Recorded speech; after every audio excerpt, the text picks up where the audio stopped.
జిల్లా చిట్యాల మండలం ఊరుమల్ల గ్రామంలో పంచాయతీ పోలింగ్ వద్ద ఉద్రిక్తత మారింది. పోలింగ్ కేంద్రం వద్దే మాజీ MLA Kanchala Bhupal Reddy, dairy corporation chairman Gutta Amit Reddy మాటలు యుద్ధానికి దిగారు. నల్గొండ జిల్లాలో పంచాయతీ ఎన్నికల పోలింగ్ ప్రశాంతంగా సాగుతుందనుకుంటే ఊరుమల్ల గ్రామంలో హఠాత్తుగా ఉద్రిక్తత నెలకొంది.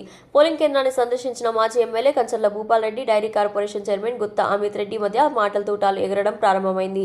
ఇద్దరు ఎన్నికల వ్యవహారాలపై పరస్పరం ఆరోపణలు చేసుకోవడంతో అక్కడ వాతావరణం ఒక్కసారిగా హైటెన్షన్ అయింది. పరిస్థితి వేడెక్కుతుందని గమనించిన పోలీసులు వెంటనే జోక్యం చేసుకుని ఇద్దరిని వేరు చేశారు. ఉద్రిక్తత సమయంలో కొంతసేపు పోలింగ్ కేంద్రం వద్ద ఒత్తిడితో కూడిన పరిస్థితులు నెలకొన్న పోలీసుల నియంత్రణ వల్ల పోలింగ్ వల్ల మళ్లీ సాధారణ స్థితికి చేరింది.